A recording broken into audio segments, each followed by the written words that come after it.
నగరంలో మళ్ళొక్క ప్రాణం fire accident లో పోకుండా కాపాడండి సార్. మాకు అంతకంటే ఏమొద్దు.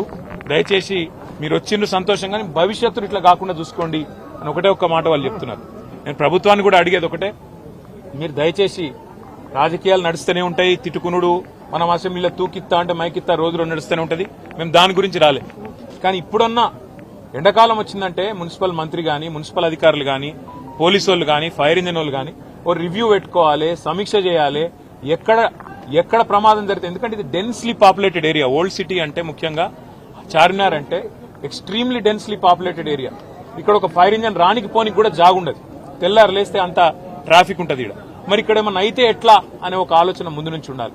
ఇక్కడ ఫైర్ హైడ్రెంట్స్ పనిచేస్తున్నాయా లేవా, నీళ్ళు ఏడికెళ్ళి తేవాలి. ఇంజన్ అంటే వచ్చింది, నీళ్ళు ఏడికెళ్ళి తెచ్చుకోవాలి లాస్ట్ మినిట్లా. ఆ సోయి ఉండాలి, అధికారులకు ట్రైనింగ్ ఉండాలి, ఎప్పటికప్పుడు మాక్ డ్రిల్స్ ఉండాలి. అవేవి లేవు. ఇది మంచిది కాదు. రెండోది, అంబులెన్స్ వచ్చినాక ఆక్సిజన్ మాస్కులు లేకపోతే ఫైర్ యాక్సిడెంట్ అయిన కాడికి ఏం లాభం? వాళ్ళ బాధ అంతా ఏంటంటే 17 మంది చిన్న పిల్లలు 8 మంది పోయినారు. ఇంతకంటే అన్యాయం ఉంటుందా సార్? దయచేసి ఇంతకంటే దుర్దినం మా జీవితంలో లేదని వాళ్ళు చెప్తున్నారు. మేము కూడా ప్రభుత్వాన్ని ఒకటే కోరుతున్నాం, చచ్చిపోయినాక కాంపెన్సేషన్ ఒక 5 లక్షలు ఏదో ఇచ్చి చేతులు దులుపుకున్నాడు కాదు. భవిష్యత్తులో ఇంకెవరు చావకుండా చూడండి. భవిష్యత్తులో ఎవరికి ఇట్లాంటి దుర్మార్గమైన పరిస్థితి, ఇంత ఘోరమైన పరిస్థితి రాకుండా చూడండి.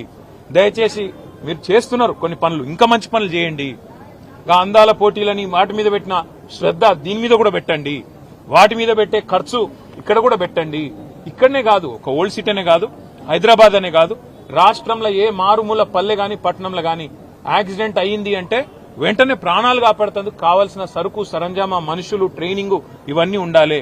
అవన్నీ ఉండకపోతే ఉత్తగానే వచ్చినాం పోయినామంటే కరెక్ట్ కాదు. ముఖ్యమంత్రి గారు కూడా వచ్చేది ఉండే, కనీసం వచ్చి చూస్తే. ఎందుకంటే ఆయననే హోంమంత్రి, ఇంకొకరు ఎవరు లేరు. మరి ఆయన కిందికే ఫైర్ డిపార్ట్మెంట్ వస్తుంది, ఆయన కిందికే హోంశాఖ వస్తుంది.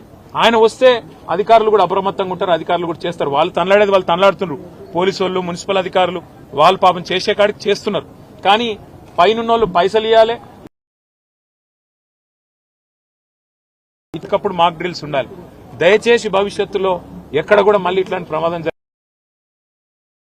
జరిగేటట్టన్నా మనం ప్రయత్నం ఉండాలని కోరుతూ, మరి వాళ్ళకి ఇచ్చిన కాంపెన్సేషన్ కూడా కరెక్ట్ కాదు. 5 లక్షలు ఇచ్చిండ్రు, ఇక అదేదో సరిపోతుంది అన్నట్టు. కానీ ప్రాణ నష్టం జరిగింది, ఆ కుటుంబమే ఇవాళ అతలకుతలమైంది. ఖచ్చితంగా కనీసం ఒక 25 లక్షల నష్టపరిహారం ఇవ్వాలని చెప్పి రాష్ట్ర ప్రభుత్వాన్ని మేము కోరుతున్నాం. మళ్ళా భవిష్యత్తులో ఇట్లా ఎక్కడ కూడా ఎవరికి కూడా కావద్దు.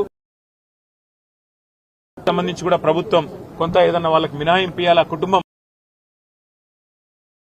కండగా నిలబడాలని కోరుతూ, ఇలా మేము రాజకీయాలు మాట్లాడడానికో ఎవరినో తిట్టేందుకు మేము రాలేదు.